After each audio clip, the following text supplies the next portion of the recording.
Tonight on Access TV, it's Gotham Comedy Live. Get ready to laugh with Stephen Scott, Dan Shackey, Mike Merrifield, Gina Yashere. This week's host, Larry Miller. Gotham Comedy Live, all happening right now. Ladies and gentlemen, Larry Miller!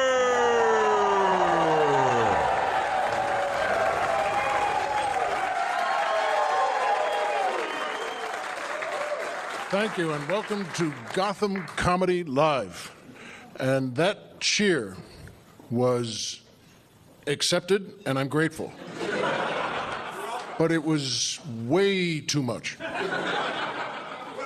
Let's all agree on one thing, because there are certain things, I don't care where you're from, there are certain things everyone in our country has in common. Here is one, things we've all come to believe. Number one, working out is a waste of time. It is. It's a stupid waste of time. A friend of mine runs marathons. He's always talking about this runner's high. But he has to go 26 miles for it. And that's why I smoke and drink.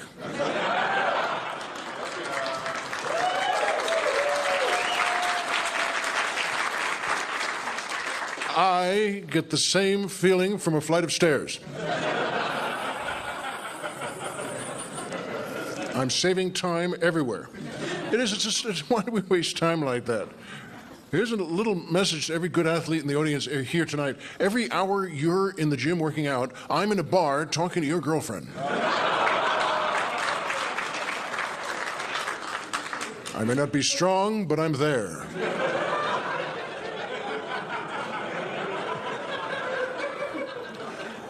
Lift that. We, in one generation, have gone so far from any kind of toughness. If you think about it, no matter how old you are here tonight, your parents were twice as tough as you. And their parents were twice as tough as them. And it keeps getting tougher as you go back. My father, 3 jobs, went to school at night, built a house, served in a war, did all these things. If it gets to the point where I have built none of these things. If I just go to the bank and the dry cleaners, I need a nap.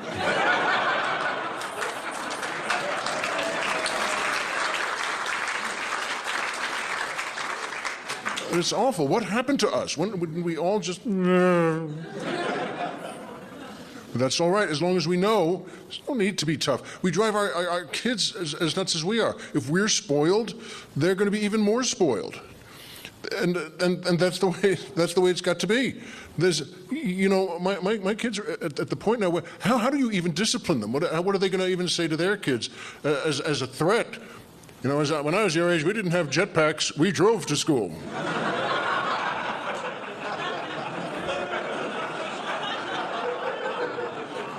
We had black Escalades, and we were damn glad to have them.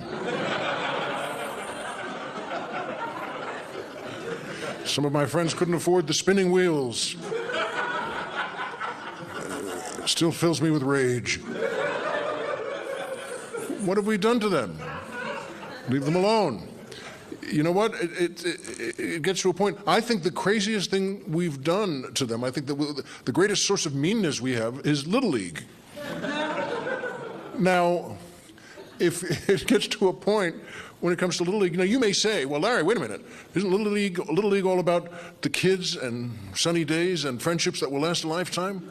Well, yes, but only in the sense that prostitution is all about working outdoors and being a people person.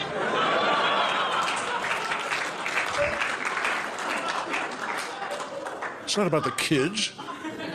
It's about their unmedicated parents. The parents are crazy. Everything in Little League is so tense and so angry. It gets to a point. I'm not afraid of terrorists in the United States because I think Little League mothers will protect us.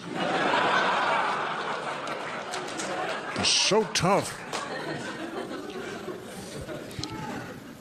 There's, I think we could have an actual contest, get all the terrorists together in the world, and they could say, you see, we've got millions of young men who'll kill themselves. And we could say, well, that's pretty tough. But you see, over here, we've got 240 women from Sherman Oaks who've just been told their sons didn't make All-Stars. Over to you.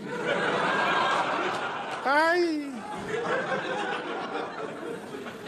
We put too much pressure on these goofy things. That's why we get athletes into trouble and they get themselves into trouble. There's so much pressure.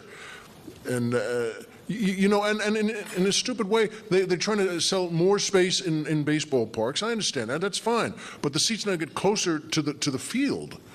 You know, so now foul balls go into these stands like rockets. We just, and the announcer always says, now there's a lucky fan. Oh? Really? You ever catch a baseball at 1,000 miles an hour? With your face? Sure is lucky. Boy, they don't tell you when the ball came in, you know, this guy was reaching for a hot dog. That's one with mustard, please. And my eye, it hit my eye. Boy, am I lucky. What a fantastic, good moment that was for me. Well, you know what, by the way? Let it go. There are certain things in your life you should not be doing after a certain age, okay? If you're over 30 and still lean out car windows going, woo,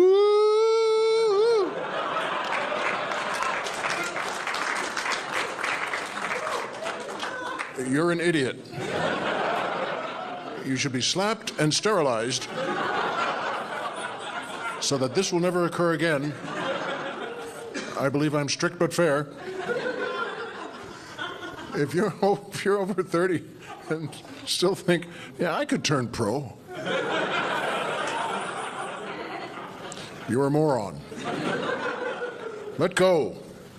I was watching TV with my wife, and the ad came on for that eHarmony, the dating service where they say they match you up on 29 levels of compatibility. And I turned to her and said, I don't think we have any.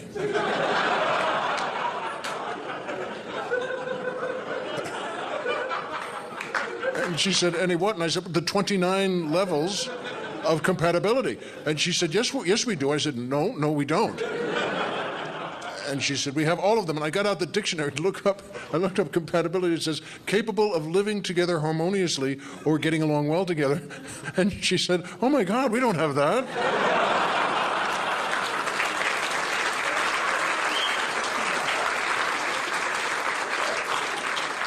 I said, that's the point. That's good. Marriage has nothing to do with compatibility, okay? First time you can't make a house payment, it doesn't matter that you both like red.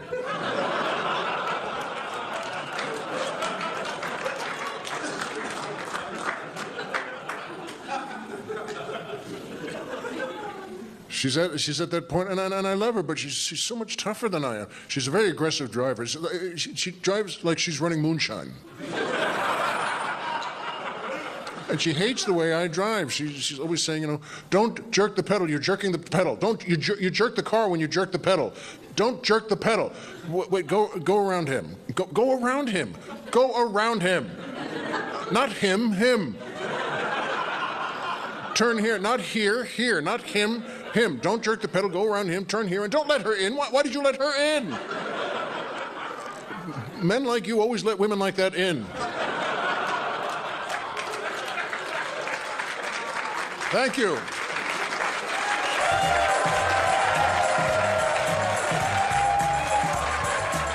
Stay tuned for more laughs on Access TV, live from the Gotham Comedy Club in New York City.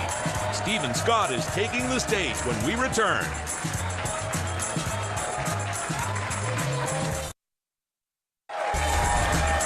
Welcome back to the Access TV presentation of Gotham Comedy Live. More laughs happening right now.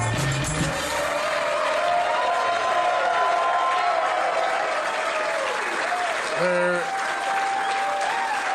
is nothing better than comedy. Comedy is a great form of entertainment, and it's very American. We've made it. And now we're bringing on our first performer of the night, who is someone you've seen all over television on every stage from Broadway to Las Vegas. Please welcome Stephen Scott.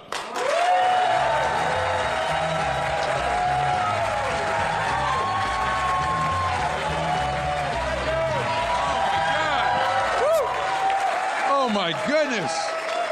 That is some serious energy. Wow, seriously, if I could bottle that, I could quit taking amphetamines. I think that would be, no. I'm kidding, I would never stop that. But I'm glad you have energy. I need it this week so bad because I'm exhausted. I haven't been sleeping this week because they just started renovating my apartment building, which has been a nightmare because they have these guys coming in doing construction 8 o'clock every morning. Now, I'm a comedian, so 8 a.m. Comic Standard Time is like, what, 5 a.m. your time? So all week, I haven't needed an alarm clock or wake-up call. Every day, like it or not, I've been waking up to this.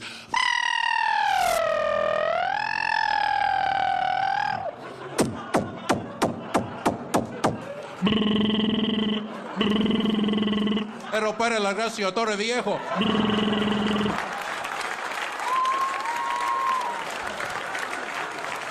Oh, man. 4 seizures I had from that this week. Not to mention, when they were doing the construction, they accidentally drilled into the cable line. They knocked the cable out for my whole building. So you don't realize what hard it is not having cable in today's day and age. It's everything now, right? It's the phone, it's the internet, it's the good channels. Like Access TV. Shameless plug, there we go. But seriously, going a whole week in my place without cable, I feel like I'm 1 horse and buggy away from being legally Amish. But I find it interesting how people have very different noise tolerances for stuff, usually based on where they're from. Like New York City people have a very high noise tolerance. My buddy was teasing me when I was complaining about the construction. He lives in the city. He's in Manhattan, but he's uptown, like way uptown, like near Vermont. And so, ooh, you guys are taking geography. That's great.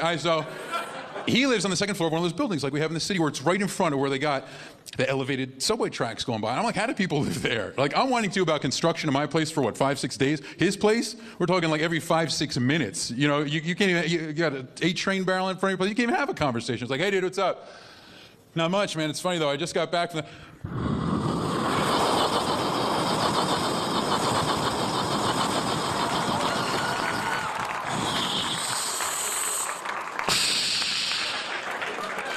I'm like, dude, I'm like, how do you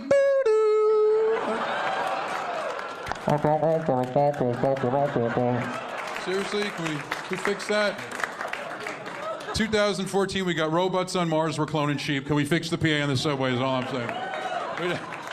No, seriously, we need to get our technological priorities together in our country. We're always building new stuff. Let's fix the old stuff first. How is it possible? 45 years ago, actually this summer, we just had the anniversary. 45 years ago, we had the technology. Back then, we were putting dudes up on the moon. Now, think about this for a moment. The moon is 250,000 miles away and in the middle of outer space. Yet somehow everyone on Earth had no problem hearing this man say, "That's one small step for man." But somehow, to this day, on planet Earth, not even, what, 2 feet from any drive-through, it's still... How's that one possible? Anybody?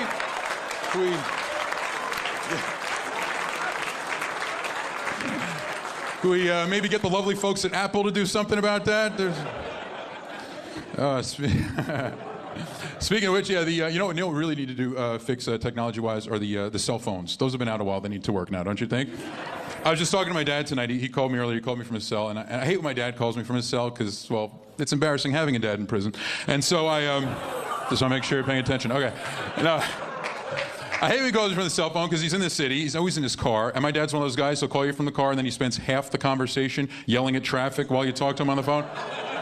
Every chat with him is like, "Hey, Dad, what's up? Yeah, I'm in the car. Just got to work. I was wondering if you..." "Screw you!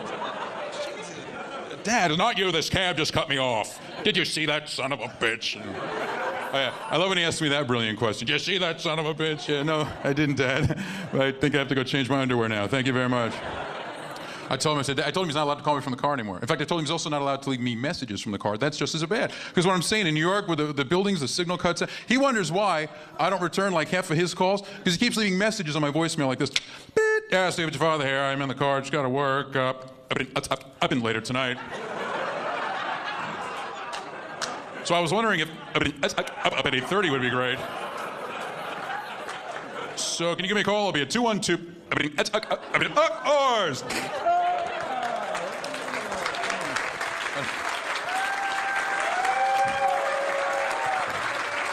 My dad's a character. My dad. The reason my dad talks that way is, well, he doesn't talk that way. That'd be weird. Like, hey, Stephen, and later, that'd be creepy. Ooh, did I just do jazz hands on a comedy show? Let's just keep that between us and the millions of people at home. No, the reason my dad talks that way, my dad's a newscaster, so he's got that really deep, loud, authoritative broadcaster voice, which on TV is great, but in public, unnecessary.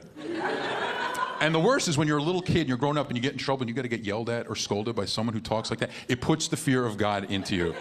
Oh yeah, especially with my dad, who, by the way, was like king of the scolders. I had one of these dads, I think half the time he was inventing stuff to scold us about, because some of it didn't make sense. He actually once said this to me, he goes, hey, knock it off. You know, when I was your age, I was a lot older than you.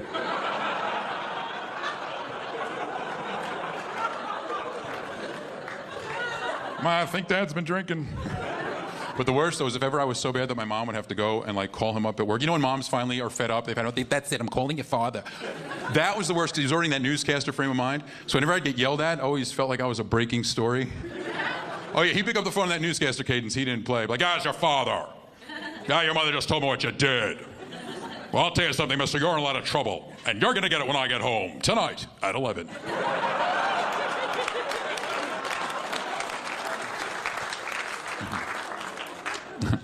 My mom is funny too with the messages. Her problem's the opposite. My mom will call you up. You know, if somebody has a story to tell you, they'll call you up on your machine and they'll say, hey dude, I got a funny story for you. Call me back, and then you call them back and they tell you the story. My mom just leaves the entire story on the answering machine. And it's not even important stuff. It's like where she went shopping that day, medical updates from distant family members I hadn't even seen since I'm 8, you know. So I basically got a brand new phone number just for my parents to leave me their crazy messages. And I have a good old-fashioned answering machine to go with it, with the button. So now when I'm home and they call, I listen to their messages like this. Beep. Hi, sweetie, it's your mother. Remember me? I'm the woman who gave birth to you. It's been 3 days and I would like to know that you're still alive. Look at me, I'm sitting here and I am reading through the obituary column. And I am not seeing your name anyplace. So I'm expecting a call. Love you. Beep. Yeah, Steve, it's your father here. I'm in the car. Your mother's calling. Up to where you are. So, ours. Beep. Hi, sweetie. Guess who? I love Guess Who. Like I have no idea whose voice. Sweetie, it's Mom. Where are you? Waving. Lunch next weekend because it's your sister's birthday, and everyone's coming over, and we're shopping yesterday, and I bought the most beautiful 30% off. I couldn't believe it. And the woman with him, because Aunt Sylvia's stool sample came back from the lab. I don't know, the doc. When I was 9.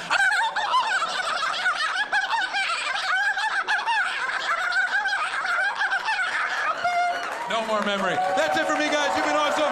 Enjoy the show. Good night. Stay tuned for more laughs on Access TV, live from the Gotham Comedy Club in New York City. Dan Shacky is taking the stage when we return.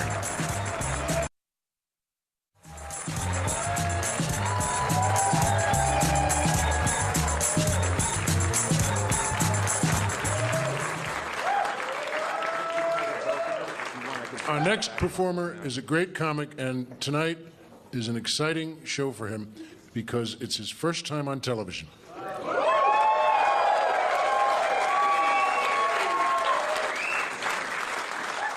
Please welcome Dan Shacky.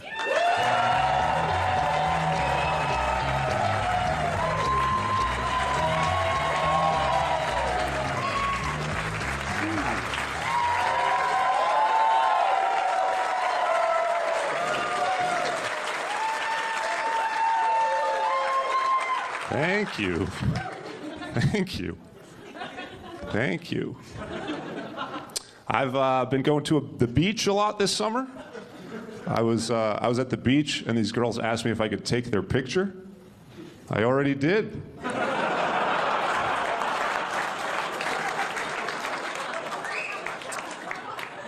How about you give me your phone number, and I'll text it to you. Just looking for love. My ex-girlfriend, she used to always try to test my love. She would ask me questions like if I would take a bullet for her. That is a ridiculous question. Most murders are committed by somebody we know. So I would like to take that bullet, but statistically speaking, I'm going to be the one pulling the trigger.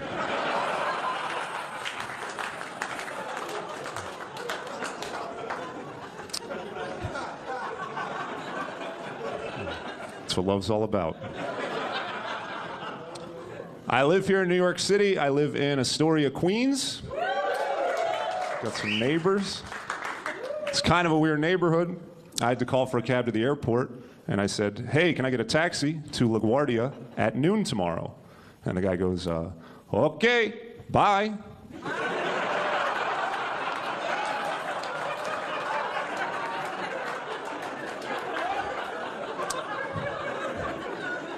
Hey, maybe don't hang up the phone just yet. Aren't you supposed to ask me for my address? Or tell me what this is going to cost? Or, I don't know, do anything at all to convince me a transaction has just been made over the telephone? Here's the weirdest part. He showed up.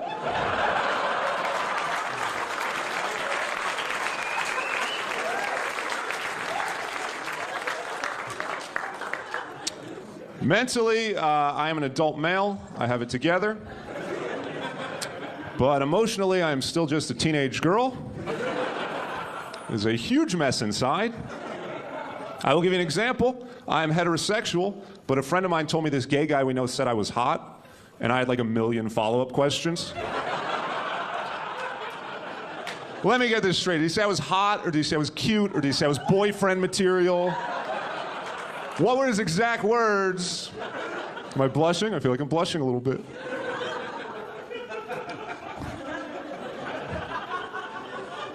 Some guys, they're really homophobic. If they heard that, they wouldn't go near him. But that guy made my month. I'm getting my life together because of him. If I'm going somewhere and I think he's going to be there, I'm not going to do anything with him when I see him, but I definitely think about what I'm wearing before I leave the house. That guy believes in me. I'm not going to let him down.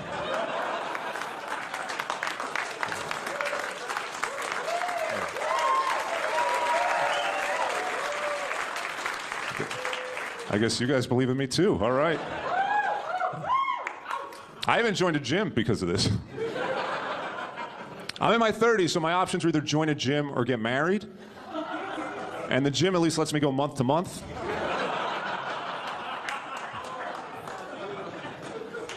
You high-fived on that. You were gonna get married, and then instead you were like, let's just join a gym. Family pass.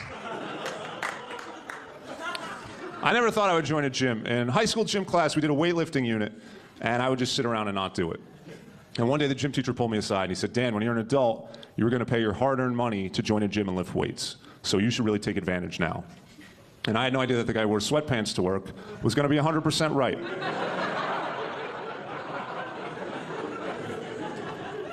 When I signed up, they told me I get a free body fat analysis and fitness test. And they asked me if I want to do that in a group or one-on-one. Who's choosing to do a body fat analysis in a group? Most people wouldn't do it alone with a mirror in the room. Fitness test, that's a big scam. They just want you to hire them to be your personal trainer. And if I'm going to pay someone to pretend to be interested in my body, it's not going to be this guy named Steve.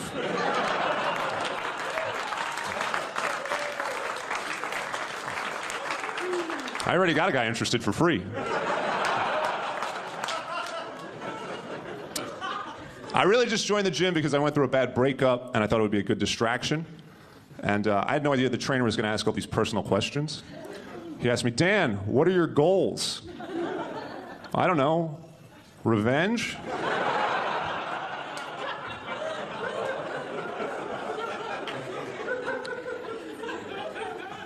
I can't really relate to anybody at the gym. There's this guy I see there, and he's lifting weights every day, but he has a mullet. How do you care so much about how you look,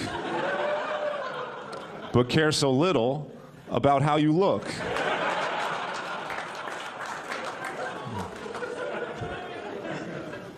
I just want to be healthier. Those are my goals, to be healthier. I went to see my doctor. My doctor asked a lot of mental health questions. So he asked me if I have any suicidal or homicidal thoughts. So I said only while I'm driving. Then I have homicidal thoughts towards a lot of the other drivers, usually a couple of pedestrians. Is that a problem? And he said, well, that depends. Do you plan it out? Well, based on how you're asking me, I'm going to say no.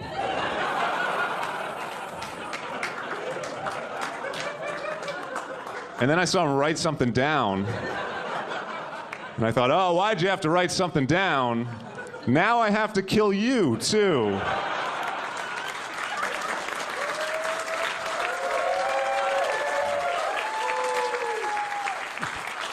Big pro-murder crowd, all right. But you understand, driving makes you very aggressive. Sometimes I'll pull up to a red light, and the car behind me will pull, not even into a lane, just into the empty parking spaces next to me. And I start losing my mind. I start thinking, there's no way this guy is getting ahead of me when that light changes. He is not better than me. And then the light turns green, and I speed off. And he makes a right turn. And then I realize that guy is way better than me because he is not involved in an imaginary competition.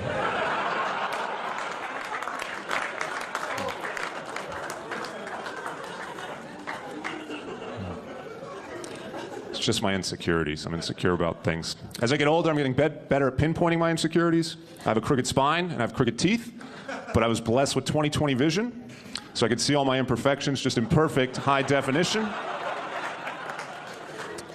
Decided to fix my teeth, though. I got those invisible adult braces. I had them for 1.5 years. Problem is, people would always notice them. So they're not so invisible that you can't see them. They're just invisible enough that people would ask, hey, what's going on with your mouth?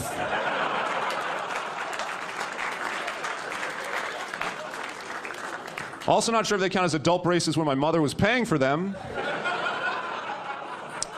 But that is the title. Sounds better than big boy braces.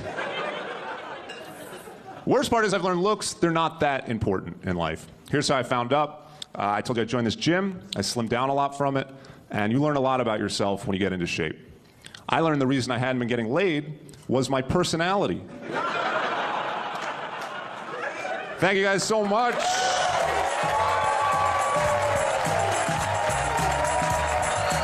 Stay tuned for more laughs on Access TV, live from the Gotham Comedy Club in New York City. Mike Merrifield is taking the stage when we return. Welcome back to the Access TV presentation of Gotham Comedy Live. More laughs right now.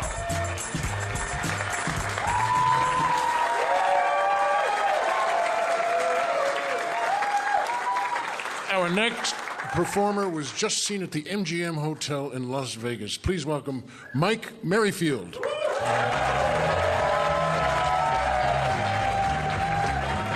Thank you. Thank you. I'm on television. Right? Bring on that TV pussy. Come on. Too far? All right. This is good. I actually am single. I went through a divorce or whatever, and good timing on my ex-wife's part, because I'm 42, I'm bald, I'm almost completely unfuckable. Really came in under the wire. Laughed a little too hard at that one. Hey, it's, you know what's the worst part about being 42 and having to date again is I got to compete with all you young pricks or whatever. Like, I got to have, and you got to have dick pics on your phone or whatever. You got to have, I mean, I guess, I thought that's how it worked. Like, I met this girl, she gave me her number, so I immediately sent her a picture of my dick. That's what you're supposed to do. But like a new one, a fresh one, right? I'm trying to be romantic. I want to make it special. I wrote her name on there. First and last. That's a tough thing, taking a picture of your junk, man. I mean, when you're 18, you purple shirt, how old are you? 28. I mean, you got a boner right now. That's how ready your dick is. I'm 42, I got to prep that shit. I'm running a good 20% on a good day, right? I went from the bottom up when I took the photos. That's how I went. Shut up. You can throw in a couple extra inches of sack and nobody knows the difference, right? You just got to be careful you're not in the picture. That's the tough part. When you're doing that one, you're like, oh, you know. And don't have anything in the photo that shows scale, all right? You don't want like a Red Bull can in your hand. You know what I mean? At my age, it's all about angles and shadowing. I would hate to be a woman, though. I don't know how you guys take pictures of your stupid genitals. You can't even see them. You have to just blindly try to capture. You got to turn the screen around on your phone and just fucking brrr, you know? Thank God the iPhone has that new burst technology, right? You just brrr, you know? Brrr. I am nothing but butthole today. I don't know what is happening. I am all taint this afternoon. I don't know what's happening with my... I will say this, though. I've been dating, and as far as I can tell, younger women are into a lot freakier shit than I remember. Right? Like first date kind of stuff that you would normally wait like 10 years. Like you would pretend you were in love with her, and then you would bring it up some night when you were drunk, like, oh, can we put it in your butt? You know? And, right? But now it's like second date. You can put it in my butt if you want. And you're like, what the? That seems like a trap. That seems... How bad is your vagina? How bad is your vagina when you're like, you just might want to start around back there. You just might want to... No, that's all bad news bears down there. You're going to want to go around back for a little bit. I think what it is I think women see more pornography now. Like, that used to be a man's game, you know? And by the way, fuck you for getting it for free, all right? You bastard. I had to lurk into a porn shop at 3 in the morning all hammered, trying to act like I'm buying it for a bachelor party. Oh, let me grab a couple of those butt porns for this bachelor party, you know? Throw in some of those butt plugs, too. That'll get a laugh, you know? There's no bachelor party. You're putting those butt plugs in your own ass. That's what's happening. And then you have to own it. That's the thing. You have to go in and buy it. Then you have to own it. You have to shuffle around a box of shame around your house full of pornography. You don't have to deal with that. None of you do. That's why you're all quiet right now. You're like, what? You had to buy it? Yeah, and you had to hide it from your loved ones. And then you had to get rid of it, which isn't easy. You can't throw it in your garbage. You got to take that to like a school or something, or like a, right? I mean, you want to get a laugh if you're going to get rid of it. But not you. You just whack off to the weirdest shit. Probably 24/7 based on how you look. Probably a lot. And then all you do is, delete the browser history. Fuck it. One button and you're not a creep. Do you understand what I had to go through to hide what a pervert I am? You just go, guess who's not a weirdo? This guy, you know. Guess who didn't just spend 2 hours questioning his sexuality? This guy here. What kind of sites are you into, man? What are your favorite sites for porn? All of them? Fuck. Does your dick look like a hamburger right now? Jesus, man. I'm an X-Hamster guy. I love the X-Hamster. You ever go there? Oh, it's good. Oh, you never heard of it? You get it, though, right? Hamster? Because vaginas used to look like hamsters back in the day. Not anymore, thank God. I want to kiss the man who invented the Brazilian right on the mouth. That is a good man. Get it back the way that God intended it, right? I think hair is more of an environmental thing. And you can't go back. I'm sorry, you can't go back from a Brazilian. You cannot go backwards. Once you experience it, you can't go back. It's like going from an iPhone back to a phone with a cord. Like a hairy, fucking matted, sometimes doesn't smell the best cord. That's what I'm trying to say. See, and you don't even know what I'm talking about. Vaginas used to be hairy. Do you know that? Have you ever watched the vintage porn? It used to be just down there. You had to factor in extra time to get through the hair to the vagina back in the day. By the way, I notice how weird the women are getting in here. I can actually hear your vaginas right now. What the fuck is he talking about? Oh my God. We're vaginas. They're not allowed to talk about us like that. Yes, that's my impression of your vagina. I make no apologies. Actually, I'm working on it. I don't know if it should be this or that. Like, I haven't figured out. I know I got the voice right, though, right? Yeah. I'm a vagina. Yeah. Maybe a little more hair lip, a little more. I'm a vagina. It's a balancing act. That's all I'm saying. I'm a father. I got 2 kids, you know. I mean, I gotta have dick pics on my phone, but they like to play Angry Birds, so it's a balancing act, you know? We're at the park the other day, and my 7-year-old's on the monkey bars. He's kicking ass. He goes, Dad, take a photo. And I pull my phone out, but it was full, because I had a big photo shoot the night before. And I hadn't gone through the proofs yet and picked my favorites.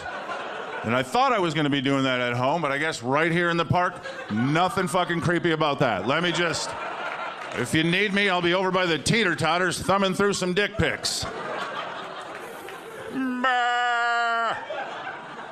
I wish I had a vagina, right? I mean, I don't think I'd be a responsible vagina owner if I had one. I don't think I'd ever stop putting shit in there. That's just me. I would just never, even if I wasn't putting stuff in it, I'd be eyeing things up, going, I bet I can get that vagina. You know what I'm saying? Like, I have a lot of confidence. That's just men. That's what we do. We already have who has the bigger dick contest, right? Where we get our dicks out, we get them hard, then we walk towards each other until one guy touches the other guy with his dick. And that's how you measure length.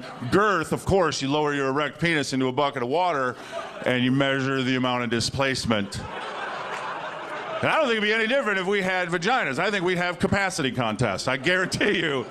All right, guys, Rick's got the record last week. He got 9 cucumbers in there, everybody. We're going to see. Should be getting out of the hospital any day now. Thank you guys very much. Thank you very much. Thank you.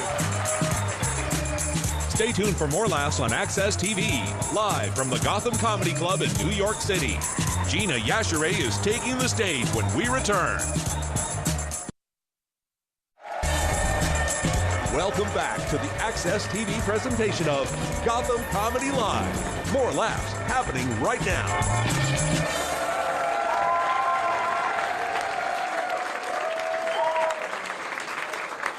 Our next performer has been on The Tonight Show, and she's very proud of that. Please welcome Gina Yashere.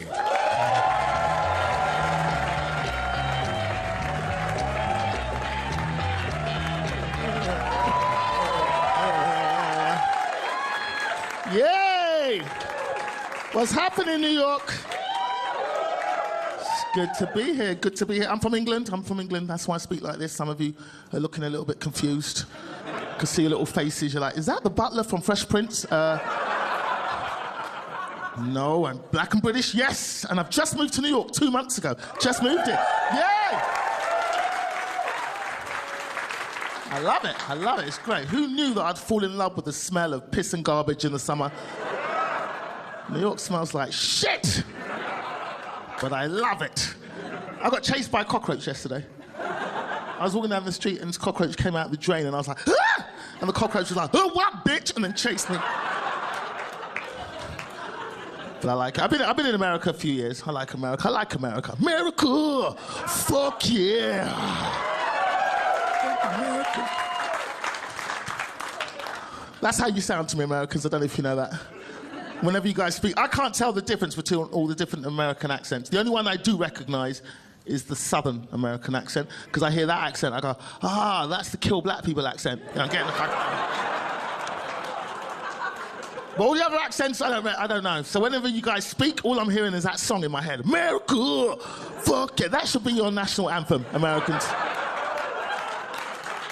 How much more interesting would the Olympics have been if your athletes got up on the podium and just went, America?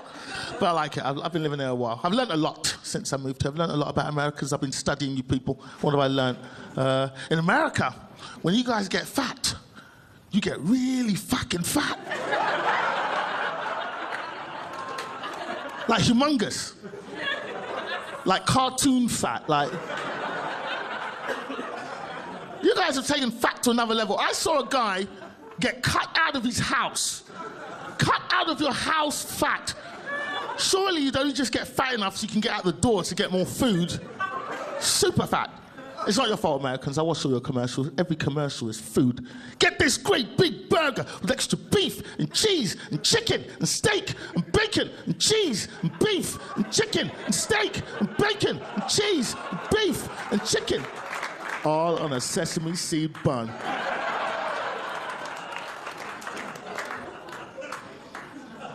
Subway's trying to pass itself off as healthy. Subway's not healthy, people. Oh, I'm gonna have some water. Is that yours? Sorry. Thank you. Subway's not healthy. Throwing a piece of lettuce at a pork chop is not a salad. Because they got that $5, what's that commercial? $5 foot long. This is why you're so fat, Americans. This is the only country in the world that measures its food in feet. Who does that? Who measures their food in distances? You don't walk into a restaurant and go, hello, I'll have a mile of spaghetti, please. Miracle. Okay. I like America. I've been living here a while now. I've got health insurance now. I'm excited. Which is great, because I just recently got diagnosed with sleep apnea. Yeah, don't woo that. You obviously don't know what the hell sleep apnea is. For one, it's a fat disease. Fat people normally get sleep apnea. Now, I used to be fat. I lost the weight. But they don't tell you, you lose the weight, you can still get fat diseases. I feel cheated, people. I feel cheated. Right? If I'd known I'd still get fat diseases, I would have stayed fat. I like being fat. I enjoyed eating lamb chops for breakfast, lunch, dinner, and snacks. And for those of you that don't know what sleep apnea is, basically, when I'm asleep, your throat is kind of collapsing in on itself, and your airways are getting smaller and smaller, and you keep waking up all night. Basically, my neck is trying to fucking kill me while I'm asleep. Basically. So you never get a good night's sleep because you're always suffocating and waking up to 50 times a night. And if it doesn't get treated, it leads to all kinds of things like heart attacks, strokes, diabetes, death, and snoring. Yeah, I said snoring after death, because in my opinion, snoring is worse than death. It's not sexy for a woman to snore, right? Guys can get away with snoring. Women, listen, I'm a woman. I always thought that I slept cute. Every woman in here thinks they look cute when they're sleeping. Not all of us do.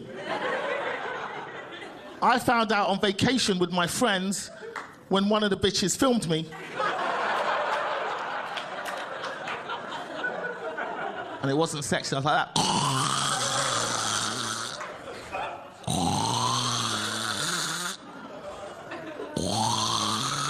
And then I stopped breathing.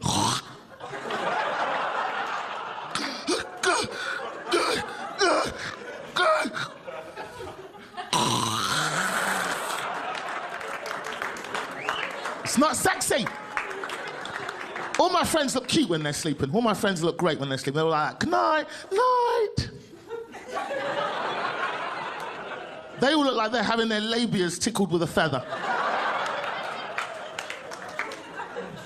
And you know what the treatment is? Do you know what the treatment is for sleep apnea? A box that plugs into the wall, that pulls air down this vacuum cleaner pipe thing that ends in a mask.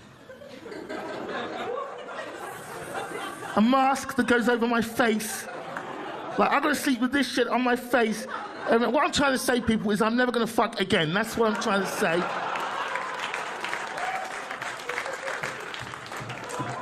This shit isn't sexy. Is this sexy? Nobody wants to fuck Bane from Batman. What kind of sexual fantasies can I play with that? Just imagine we're in a plane crash.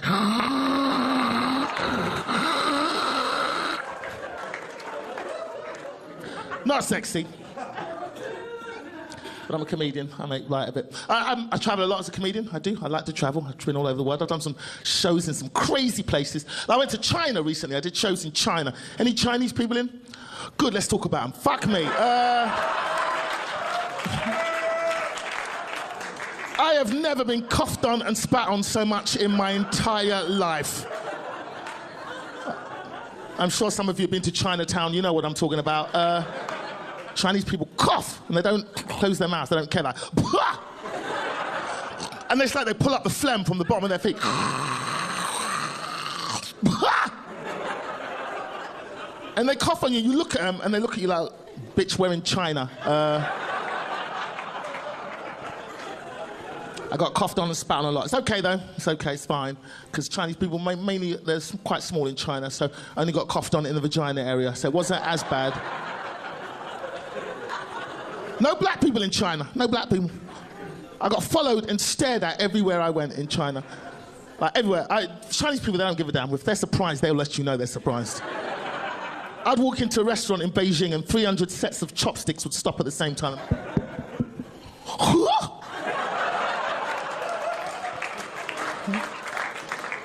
I had a Chinese woman following me down the street, filming me with her cell phone, just doing this.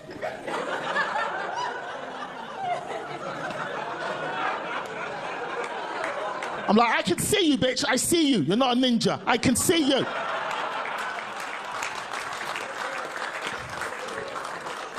Hole in the floor toilets. You know about this? Hole in the floor toilets. Holes in the floor. Holes. Now, this is China. They make everything we produce nowadays. They make everything we use, right? I know they can build a proper toilet. I've used those holes in the floor toilets in China, and they're surrounded by ceramic. So they obviously have the materials. They're just messing with us. So you got to squat and aim. You got to squat and aim. You got to squat. You got to squat and aim. You got to squat and aim over the hole. You got to squat and aim. I found out in China that my aim is off. What happened? I was peeing, and I farted while I was peeing. Now, every woman knows what happens, but maybe some guys you don't know. What happens? What happens? If you fart while you're peeing, it throws off the trajectory of the pee. That's science, sir. That's science. Science. So I pee, I fart, knocks off the pee at a 47.3 degree angle. Basically what happened, I ended up pissing on the woman in the next stall. She was very upset with me. She came out and shouted at me in Mandarin, and then she coughed on my vagina. Thank you very much. Thank you. Thank you. Thank you. Stay tuned for more laughs on Access TV, live from the Gotham Comedy Club in New York City. Stephen Scott, Dan Shackey, Mike Merrifield, and Gina Yashirin.